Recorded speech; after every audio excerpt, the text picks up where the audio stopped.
future will bring, no man can say.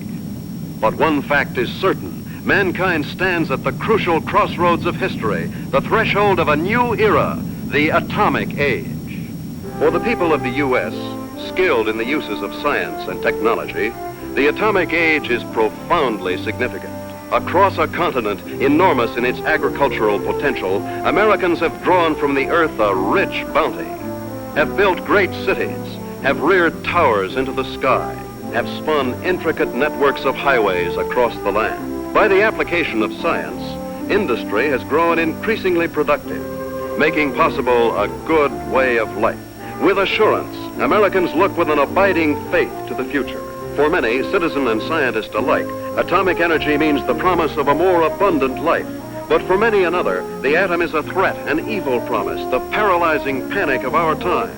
Thus, to answer the perplexing question of the atom and its implications, the people have turned their attention to the forum of public affairs, have sought to search out realities, to find the facts, or to listen to men of science, like Dr. Jeremiah Morley, famed geologist, the embattled founder of the now defunct Society to Save Civilization. It was Morley who told a Los Angeles audience that a series of atomic explosions, either accidental or deliberate, could set off a chain reaction to annihilate every man, woman, and child on the face of the earth. It could cause the death of every living thing. In a gloomy report, Morley took a dim view of history, recalled the tragically repetitious story, the decline and fall of all past civilizations. Said Morley, modern civilization could, by the phenomenon of atomic fission, be brought to dust and ashes. For example, if an A-bomb were detonated at the Empire State Building, the area of total destruction would cover an area of 2 miles. Now, since the A-bomb is already obsolete, consider the area of total destruction of an H-bomb. And science has promised us bombs 1,000 times more powerful, poisoning with radioactivity all the air and water of this earth. This could mean not only the end of our own civilization, but the very possibility of any future civilization. What are we going to do about it? I'll tell you what I am going to do about it. I have a plan to preserve human life on this planet. I hope you will join with me in carrying it out.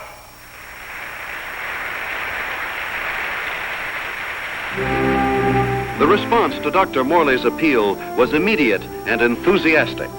The Society to Save Civilization was set up. To its headquarters flocked amateur do-gooders and professional scientists. From them, Morley chose a staff of experts. Dr. Max A. Bauer, eminent geophysicist, ousted by Hitler from the University of Munich in 1933. Dr. James Paxton, metallurgical engineer, twice winner of the McKenna Scientific Award. Joan Lindsay, medical doctor and ardent feminist, who, for her research in biochemistry, was named winner of the annual award by the American Confederation of Women Scientists. Dr. George Coleman, authority on soil conservation.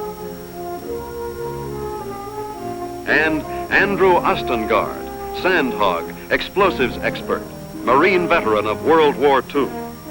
It was this team, qualified each in his own way, that helped set in motion Morley's audacious project, a daringly planned program, which he took 3 months later to the board of directors of the Carlyle Foundation.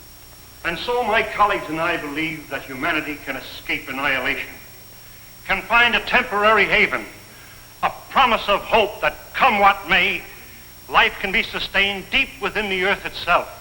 Far below the surface, we shall seek a natural, a geological shelter. We have a team ready for the effort. All we lack are funds. Can we get them from your foundation? Dr. Morley, I believe it would expedite matters if I were to ask the questions. We're laymen, you know. First of all, isn't the inside of the earth solid? The interior of the earth is made up of vast caverns and air pockets, joined by natural avenues leading from the surface. Natural avenues? Funnels and fissures. Such a fissure lies within the world's largest extinct volcano at Mount Nelly. That is where we intend to start our journey. Well, these funnels, how far down do they go? Hundreds of miles, perhaps thousands, to the very core of the Earth. But isn't the inside of the Earth, the very core, a molten, fiery mass? To the contrary. The latest body of theory holds that the inside of a sphere, such as the Earth, is cooler than the temperature at its surface. And how would you traverse these thousands of miles? Dr. Coleman, the perspective drawings, please. This is a cyclotram. A what? It's an amphibious conveyance based on the principles of an ovoidal bathysphere. A what? Like a submarine, with the mobility of a tractor. Its head contains a burrowing device, and its walls can withstand extremes of temperature and pressure. But even with the cyclotram or the bathysphere or the whatnot, how do you know you'll be successful in finding this underground haven? We don't know, but we must try. There is no other alternative, no other course, no other hope of keeping the spark of life alive. And the cost?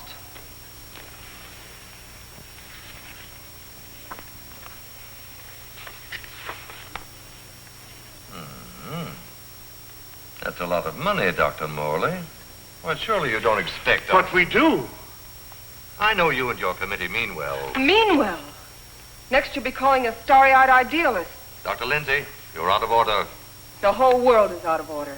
And I suppose you and your associates consented, right? We couldn't have said it wronger if we tried. The appropriation was denied. To carry on his work, Dr. Morley issued repeated appeals to the members of the organization. It failed.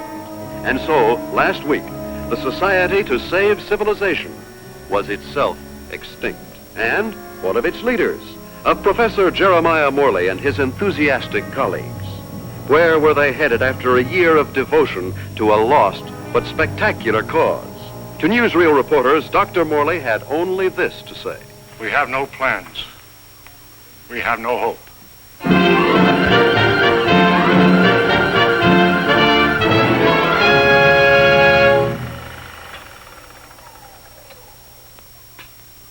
Better stand by, Frank. We may want to run that again.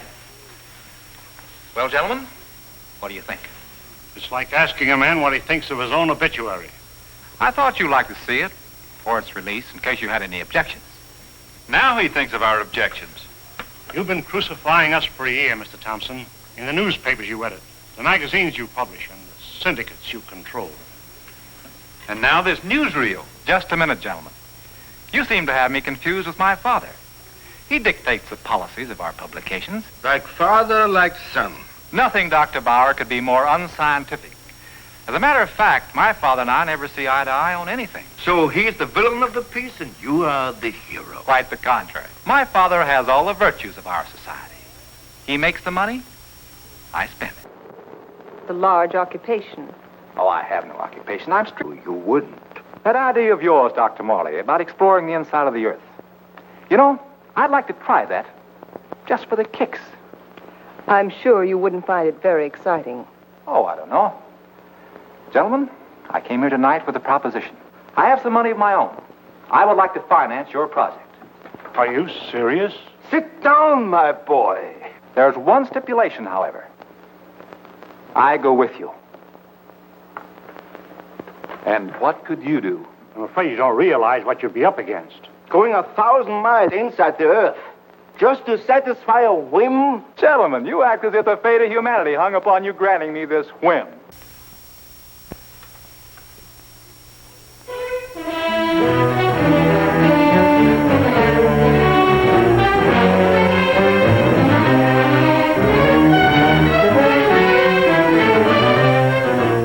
Plans for the expedition are being completed ahead of schedule. And Morley is pleased with our progress. The cyclotram nears completion. Adequate nutrition in concentrated form has been perfected. And for an auxiliary water supply, the Sloan H2O condenser will be used. By the study of our laboratory animals in a new environment, we expect to gather important scientific data. At last, the cyclotram is ready to be loaded aboard the SS Aurora.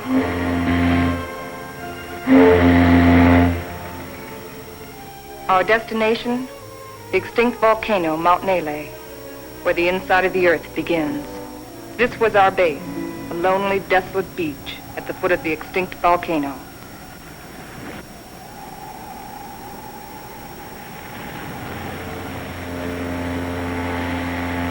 Well, let's go.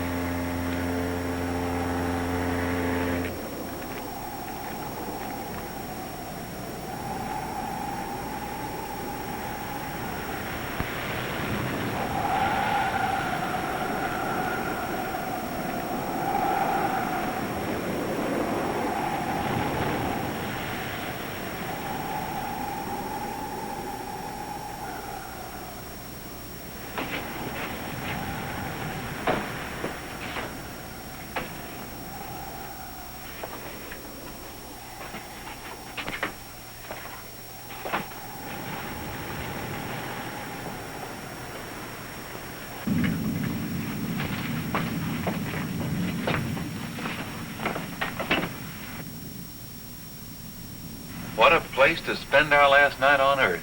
You sound like we'll all be dead in the morning. It's a possibility if we stay here.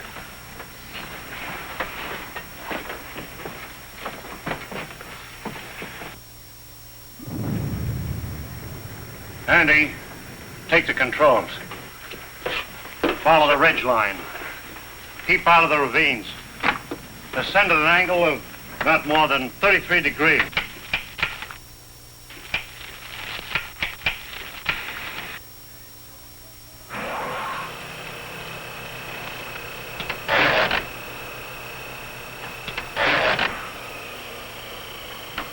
Something's wrong.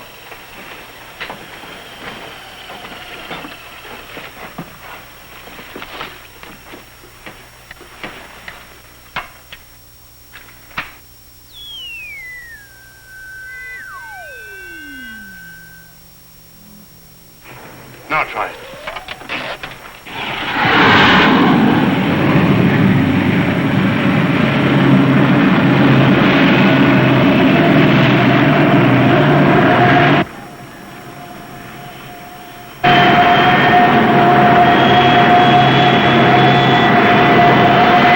Sustain 2,000 RPM.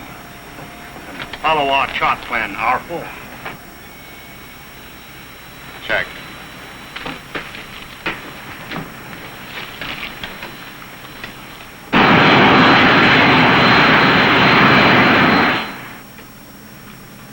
What's our elevation now?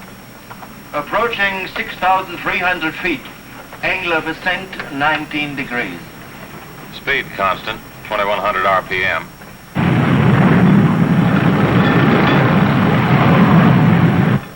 I wonder how long this iron lung is going to hold up. You can still beg out. You can't get rid of me so easily. Give me a reading on the forward rotational unit. We're up to 9,000, climbing at 24 mph. Angle 31 degrees. At that rate, we'll make the summit in 4 hours.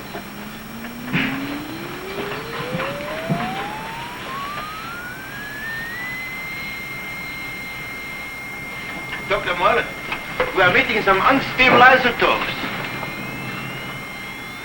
Increase the lateral unit to 12,000. Hey, this is getting rough.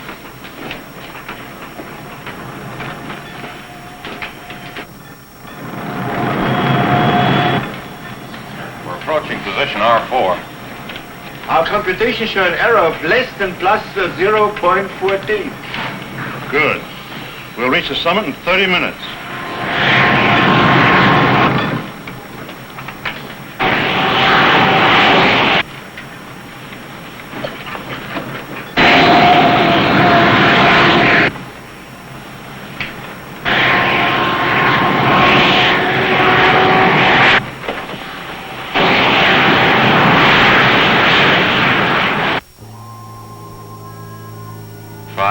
And 27 minutes.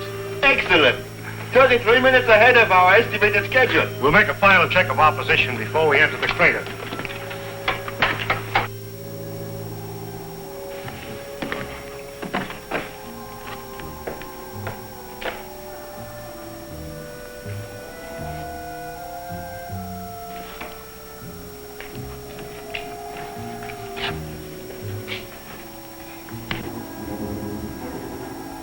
glad the professor picked this volcano for our expedition. Maybe this one could come to life, too. No, not a chance. No bet on it.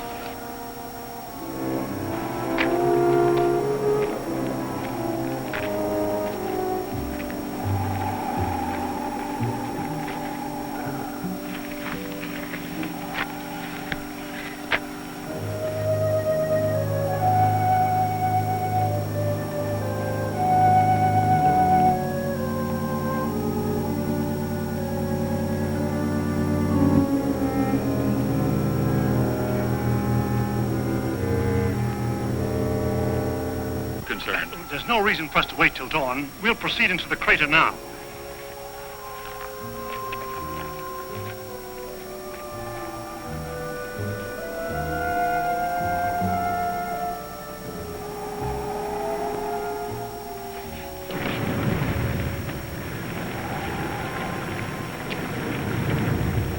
Just one last look at the earth. Yeah. What a way to remember it. Follow the downward spiral. Keep to the inside ledges. Speed 1,200 RPM.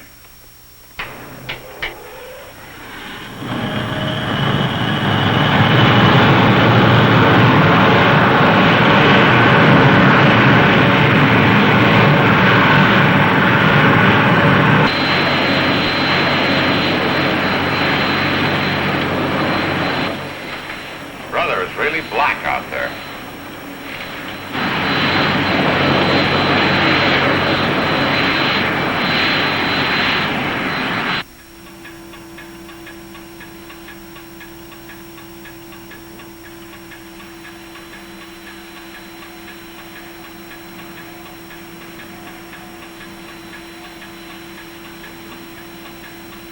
As we descend ever deeper into the volcano, I have observed no unusual physical symptoms. Paxton seems withdrawn, irritable, but with such an annoyance as Wright Thompson present, the condition may not be considered abnormal. The descending ledges are getting awfully narrow. We must be at position R18. Yes, we are. Cut the switches.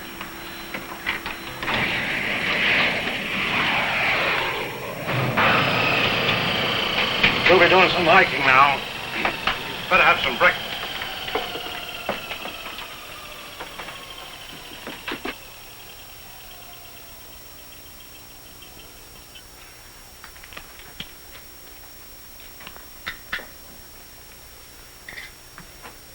Rise and shine. Morning. How can you tell? Breakfast is served. Breakfast. Well, I've always said there's nothing like starting off a hard day's work than with a good breakfast. Hey, Doc? How would you know? You don't like my kind of guy, do you? Not very much. But I'll make an exception of you. You I don't like a lot. Coleman, take the controls. We'll scout the way on foot for you. Follow on down along the widest ledge.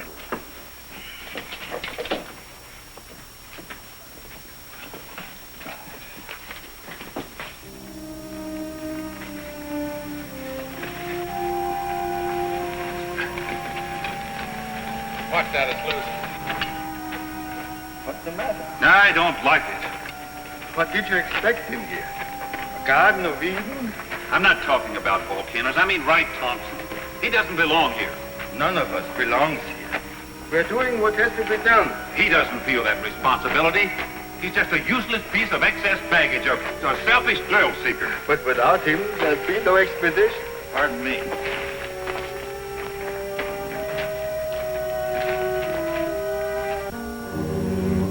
Kind of deep down there, isn't it?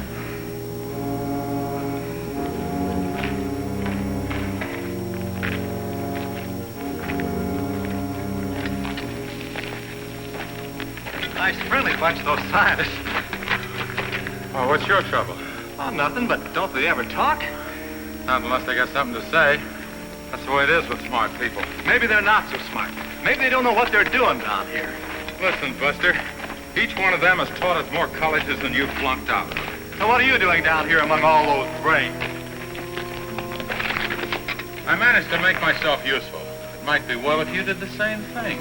Doing what? This.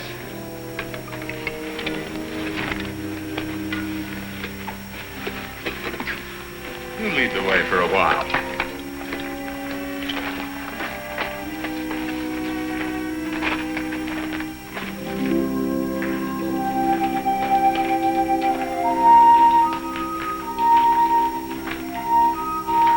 We've hit bottom. Rock bottom. Hello, Coleman. Coleman. Come in.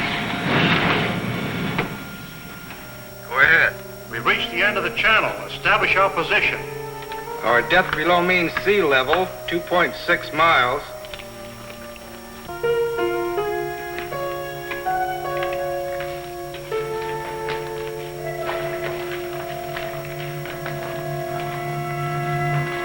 The Engstrand Underground Geological Expedition reached this point June 12, 1938, and was unable to proceed further. Why anyone who follows us should want to go further, we do not know, but we assume that they have good reason for doing so. Good luck. If Engstrand were living today, he'd know the reason. The world has changed since 1938. The world has changed since yesterday. We better get to work.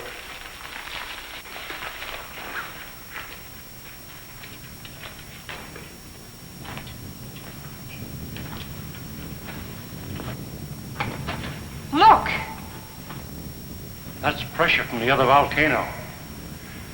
We'll have to work this side.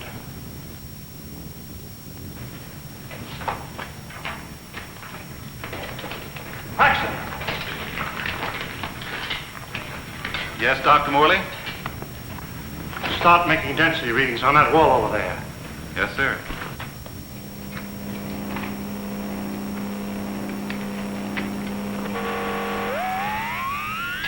This is it. The point of least resistance. Okay, Andy. I'm ready. We'll all go back to the cyclotram.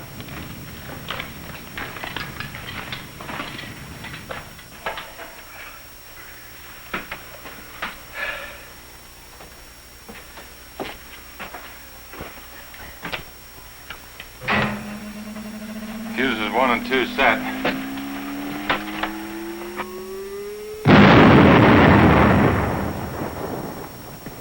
I wonder what we'll be running into. There's only one way to find out.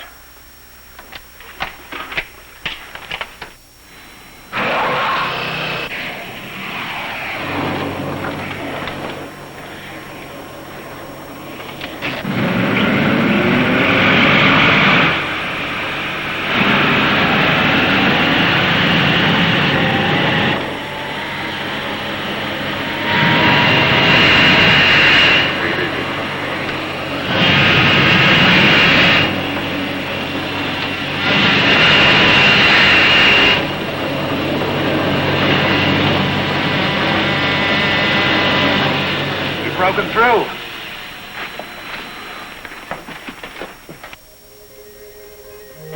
Looks like a tunnel.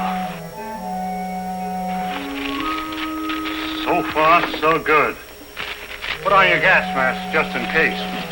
Coleman, we'll set the pace. You follow along with the cyclotram.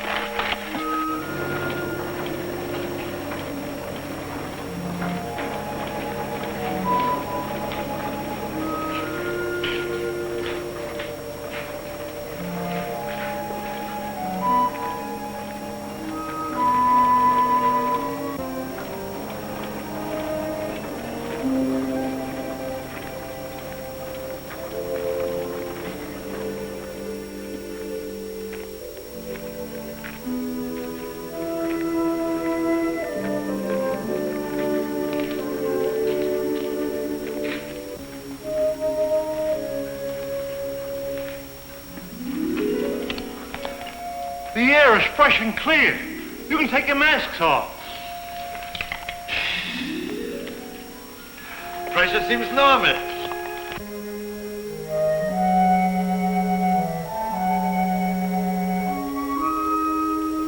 I wonder where it leads. That's exactly what we're going to find out. Lead the way, Andy.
How did it all happen? Long time ago, the earth above was covered with water. And when the sea vanished, it left great limestone deposits behind. Was all this limestone? Yes. And then the water gathered in underground streams and carved out the soft limestone. Drop by drop, year by year, the water dissolved the stone. Each drop carried a tiny particle of sediment. That's what formed these columns, about an inch every 1,000 years. Well, how long did this whole process take? About 200 million years. Hello, Coleman. Coleman, bring up the tram. We'll proceed from here.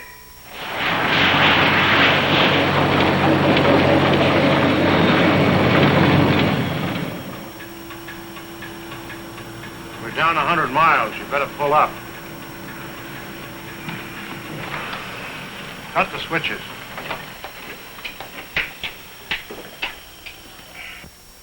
It's funny. When we first got here, I felt a sort of exaltation. Now I feel depressed. I don't know why. The oxygen content is adequate. I know. But I too feel suffocated. Maybe it's the unreality of this place. You know, once when I was working in the Holland Tunnel, I got cut off from my crew for 10 hours. I felt this way then.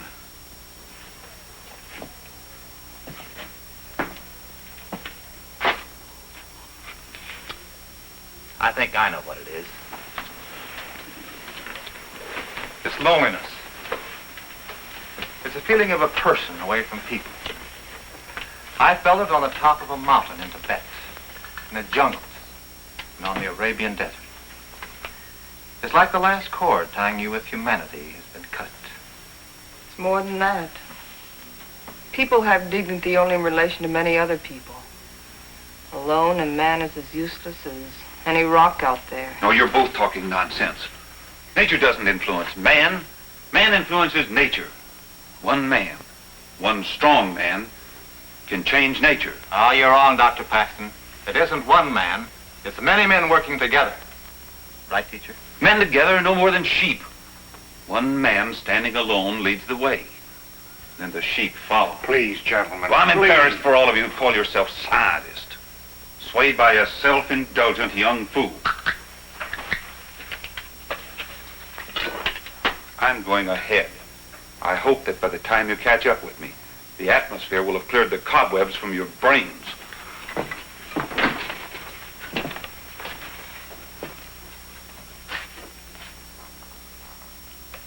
I'd better go with him. It isn't safe for a man to be alone down here. Ah, he's all right. He's the leader type. I'll go with them anyway. There wouldn't be leaders if there weren't sheep like me to be led.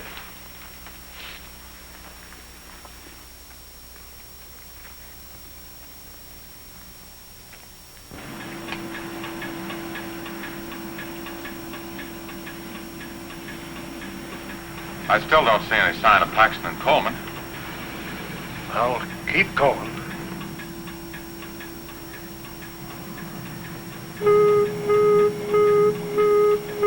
Gas! Gas! Paxton and Coleman. They forgot their gas mask.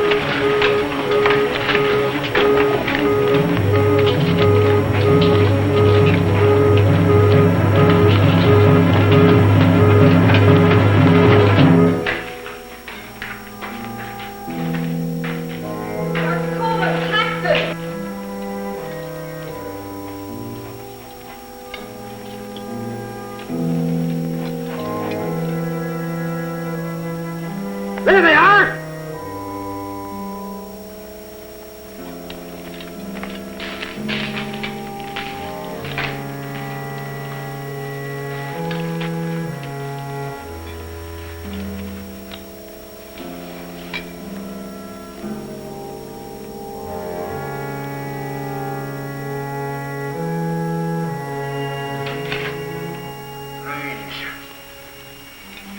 Digging a grave 110 miles under the earth.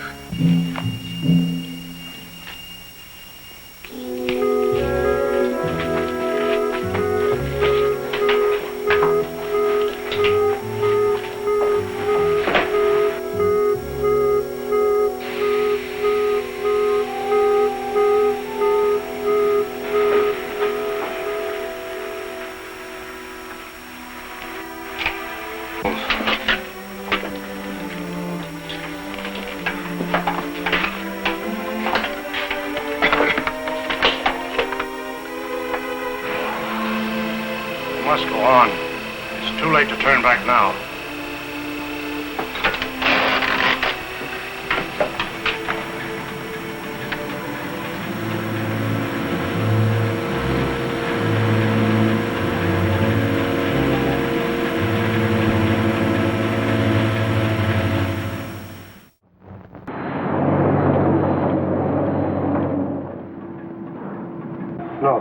Andy?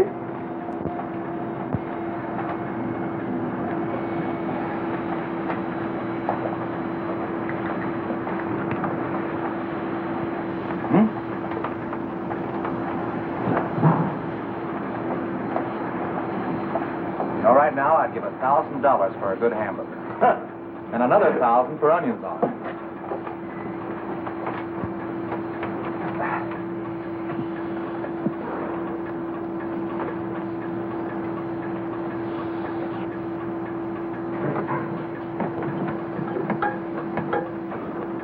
Dr. Morley, our water supply is... Cut the switches.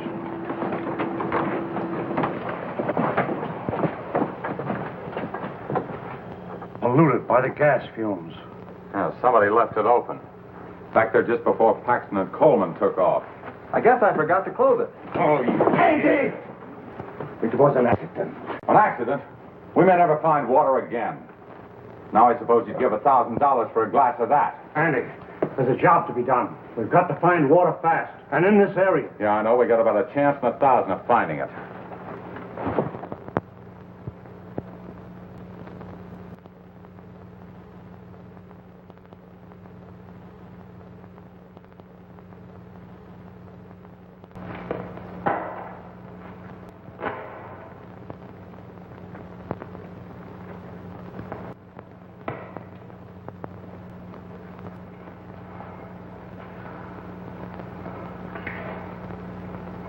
Look, there's Andy.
No water here!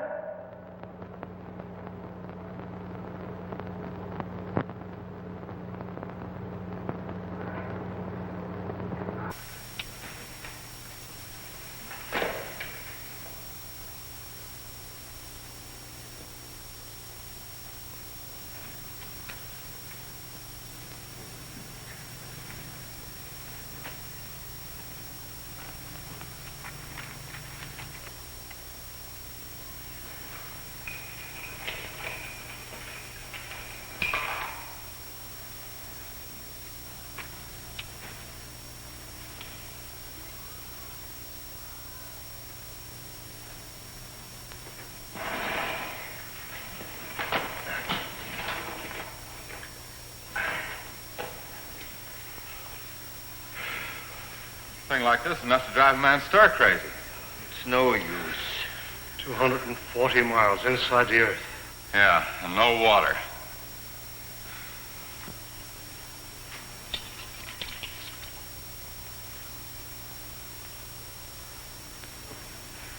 Here. I've been setting it to the animals.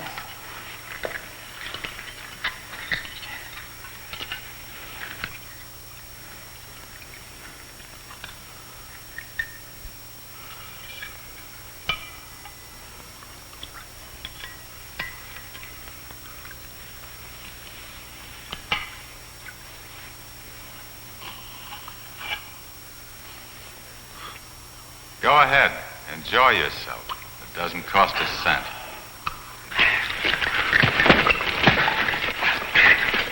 Stop it! Andy! This is ridiculous. We have something larger at stake than your personal petty feuding.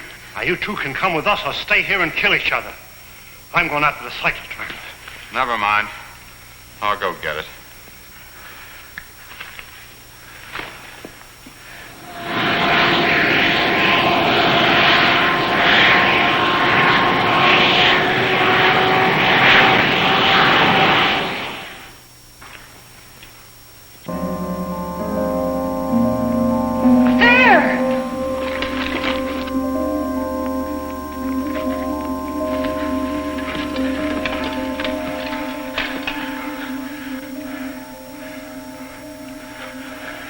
Oil. Listen. Sounds like running water. But where is it coming from? It's behind that wall!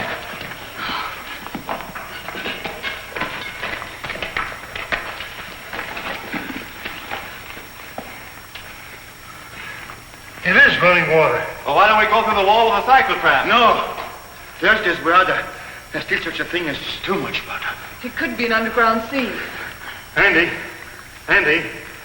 bring a couple of heavy hammers.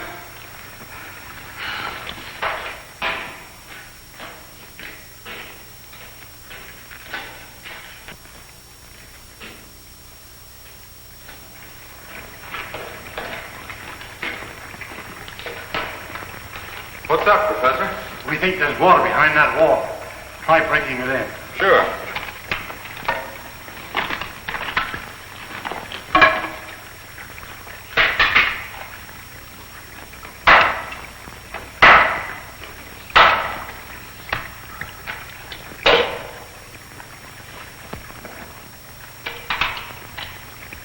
I brought 2 hammers, you know.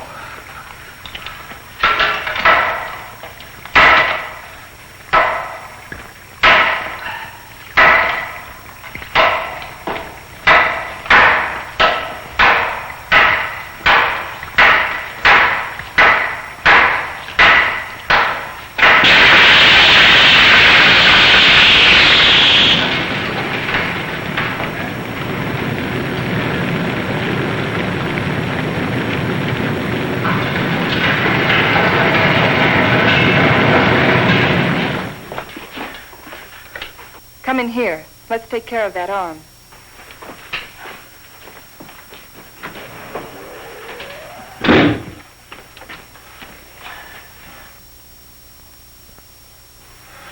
The outside temperature is rising fast. It's up 280 degrees now. It looks as if it could go on forever.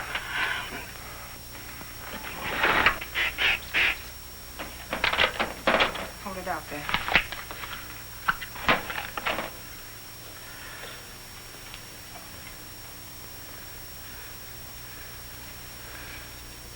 Outside temperature. It's dropping fast. The outside pressure is dropping, too. Good. Condensation will soon take place. There. You're a pretty good doctor at that. You're a pretty good patient at that. Thanks. Here, slip this on.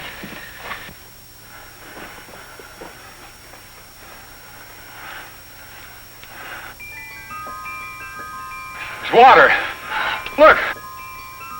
Look at it. It's water.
Joan, are you all right?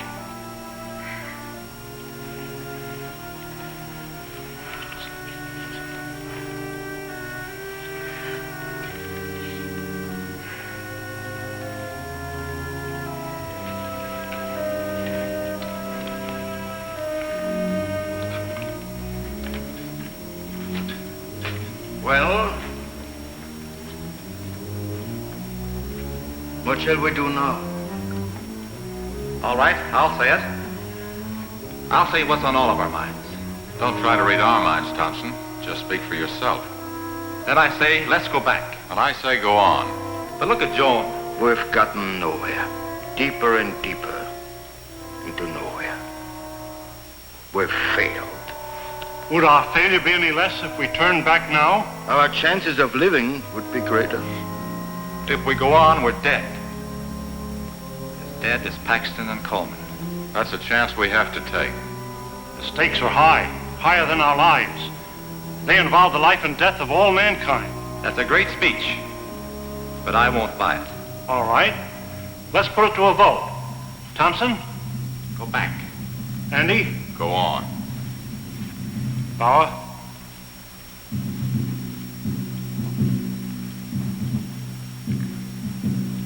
Go back. Go on. Seems to be a deadlock. I suppose none of us would like to reconsider?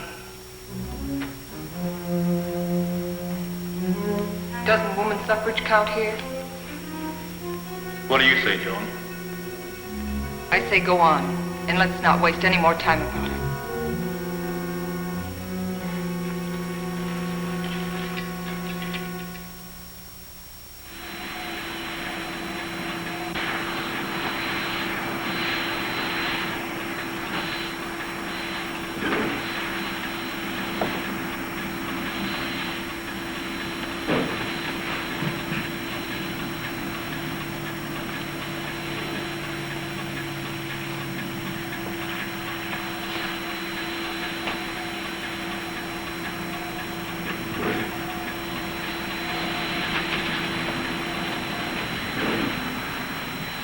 How are those burns coming along? Good as new.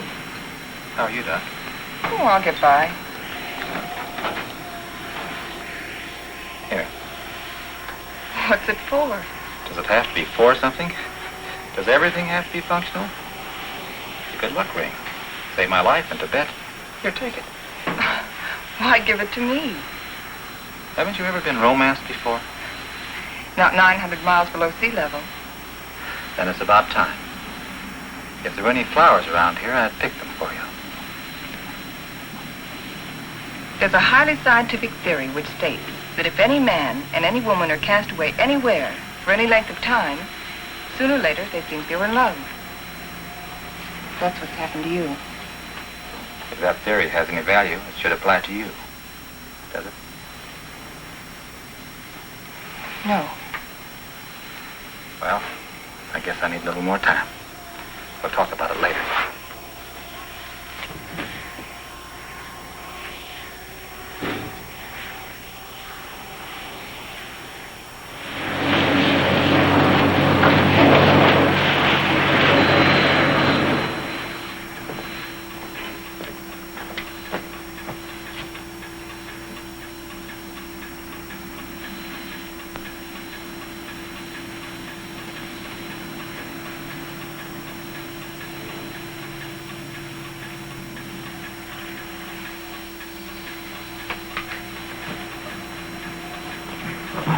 Say, how about pulling this jalopy level for a minute? Just long enough for us to get out of these straitjackets and stretch.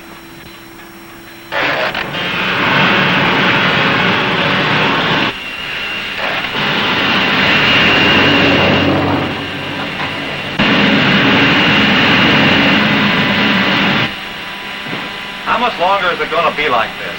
Oh, right. What difference does it make? Plenty. If it's going to be like this the rest of the way, why go on? Why waste time? That shouldn't make any difference to you. You've never done anything but waste time. Listen, you meathead. Just because you're a sand hog that likes to go groveling around in the ground. And you're a mountain goat with his head in the clouds. Stop it, both of you! I've had enough of this. What's happened? I don't know. Too much water.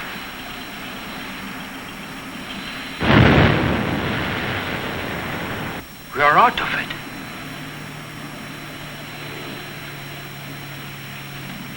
This might be what we're looking for.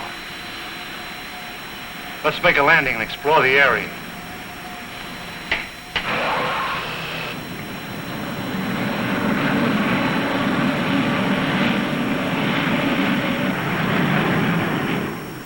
It's got a high calcium content, but it's drinkable. Hey! Look what I found.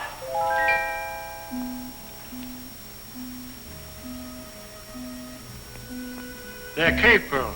Cave pearls? How much are they worth? Calcium carbonate. Calcium carbonate. Well, how about this? Sulfate of lime. Plaster of Paris.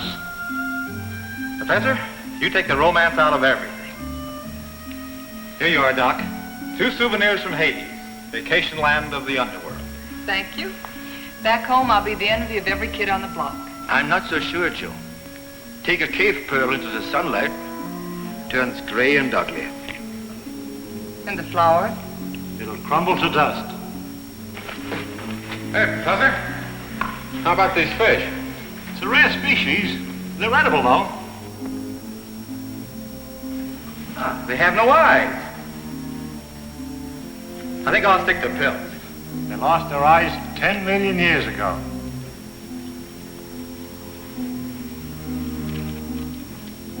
What kind of a place is this? Flowers that crumble to dust in your hands. Stones that look like pearls. Fish without eyes. Nature sure a practical joker. I suppose you could have done better? 10 million years, I couldn't have done worse. Morley believes this is the shelter we've been searching for. A valley of shadows where light can be sustained. A shelter for humanity. And yet our morale is very low. What do we want? A ray or two of sunshine? A change of seasons? Starry nights? In this graveyard, Morley thinks we can build a new life right here. You mean this is what we're looking for? You'll get used to it. Well, who wants to get used to it? Why don't we go on? A little further. But we've come 1,100 miles already. How can you measure what we've been through in miles? I say let's go back or go on. But this is no place. What is your wish? We've come so far, let's go on.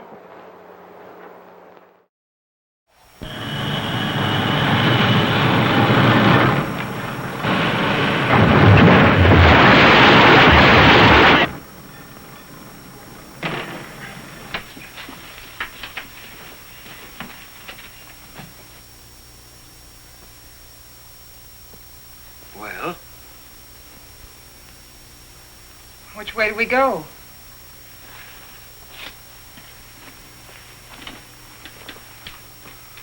I suppose we'll have to explore both channels. I'll take the right one. Right? You take the other. Why me?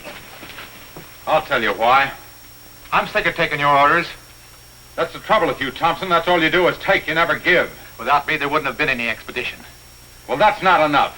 It's time you gave something yourself and not your pocketbook. Andy. We might as well get started.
Andy.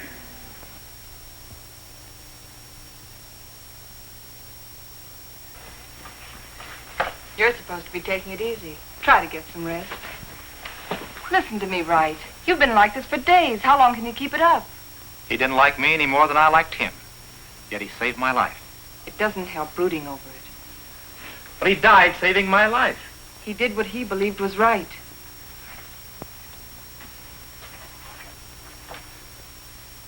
My trouble was, I never believed in anything. You can start now.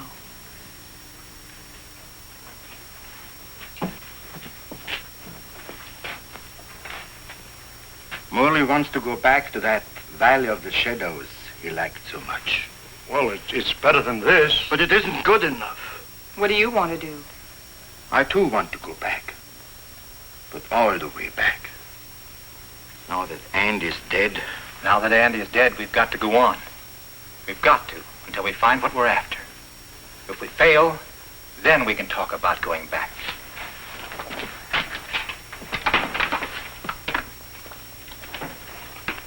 Over there. Good.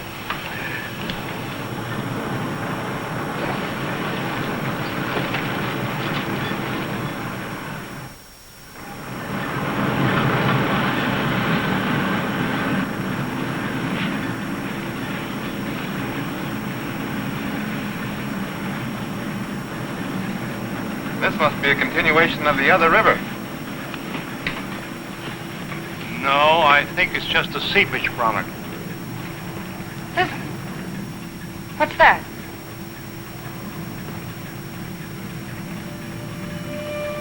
Look! It's like daylight.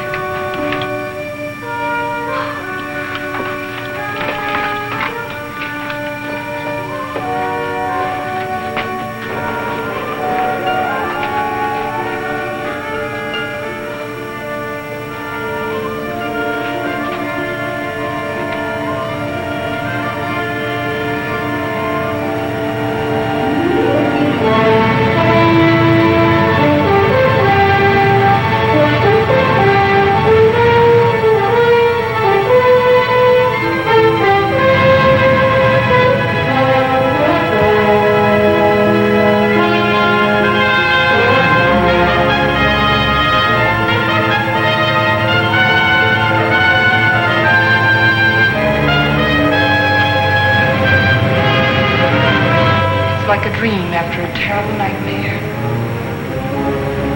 I think we found it.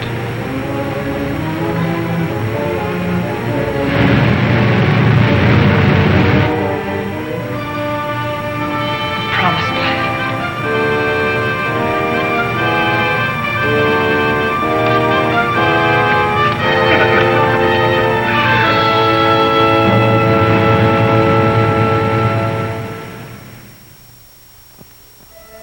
We have discovered a vast and radiant cavern deep within the earth. Along the shores of this incredible cave lies a great underground sea, gathering up the waters of the earth. A strange, sunless light is reflected from the phosphorescent dome. The glowing peaks are weathered and sharp, and the gullies deep. The wind is soft, and the climate pleasant. Vapors rise up into the bright dome, forming luminous clouds.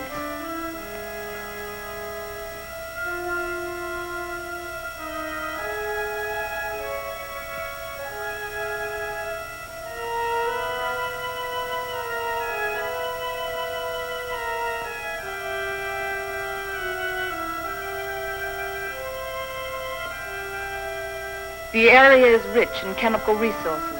That means power and industry, according to Bauer. And Wright says a real estate boom is on.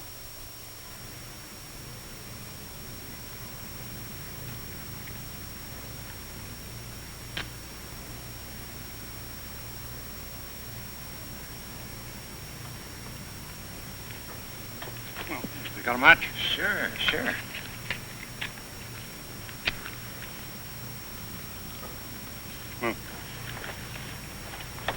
How you coming, Professor? Uh-huh. Still feeding those rabbits?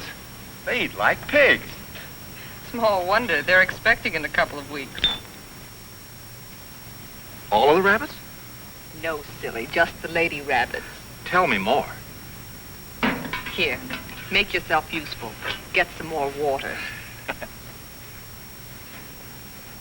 Explorations and surveys of the surrounding area continue. Morley and Thompson have set out toward the southeast to investigate the land and its potentialities.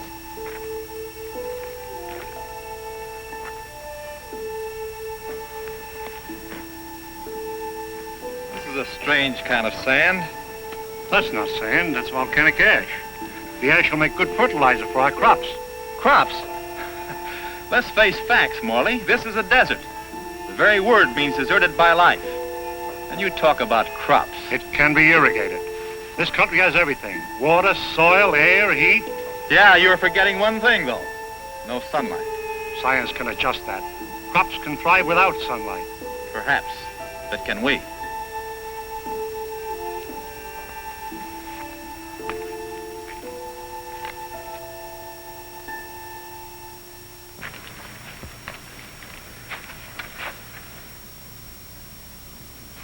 What sort of species is it? It's the fossil remains of a species of lungfish. He breathed by means of both lungs and gills. When he came out of the sea 400 million years ago, he was the ruler of the animal kingdom. With his lungs, he was a pioneer in a new way of life. How did they become extinct? Like some of us on Earth, they seem to hurry the process of extinction. Let's get out of here.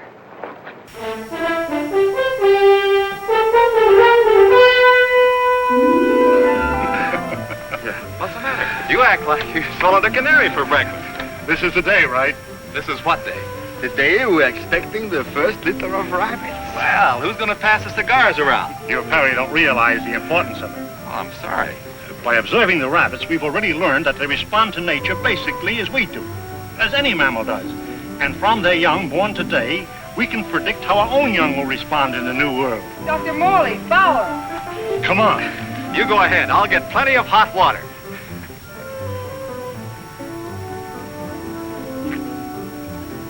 Well, how many boy rabbits and how many girl rabbits, huh?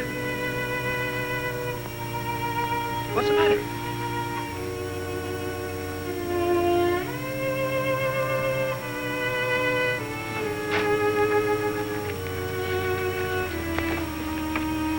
Joan, what's the matter? They're dead. They're all born dead.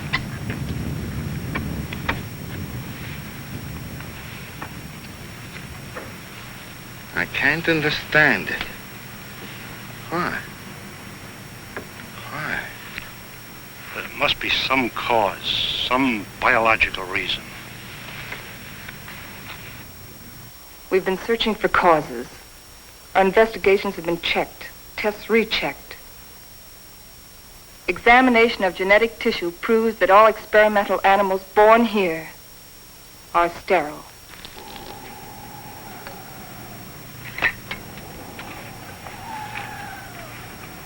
You know what this means? This new world. A haven for the dead. This is the end of the line.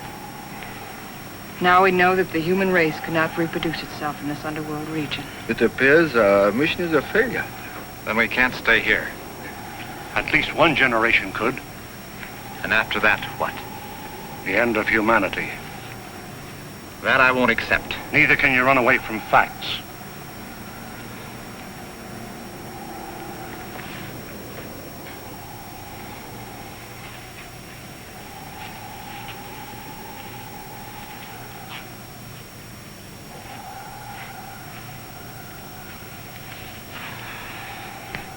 I've always run away.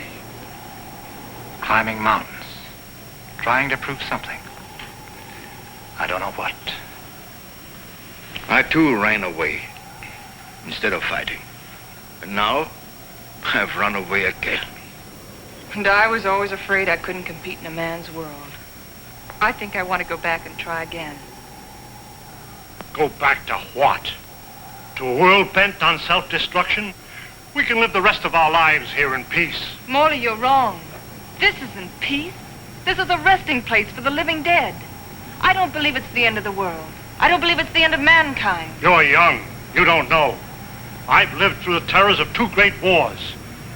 I've had enough.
Take over.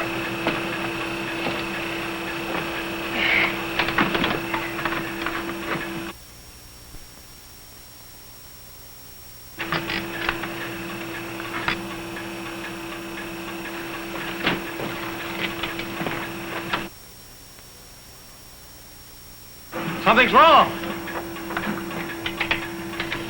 Something's pulling us down.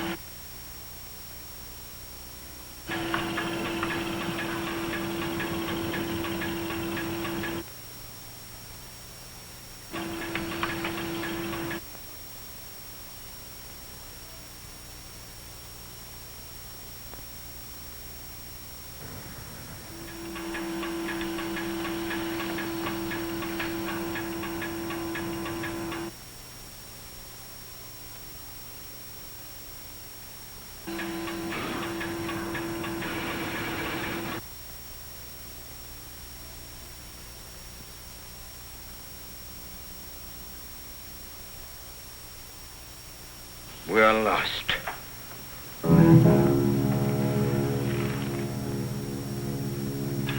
We're in a blind alley. Ever since we started, we've been in a blind alley. We can't bury ourselves in the earth and expect to live. Maybe that's the secret. Morley understood. Strange. We didn't know it before. I used to be afraid of death. I was afraid of life.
above the level of the underground sea. We found a channel to the upper ocean.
There's life on that island.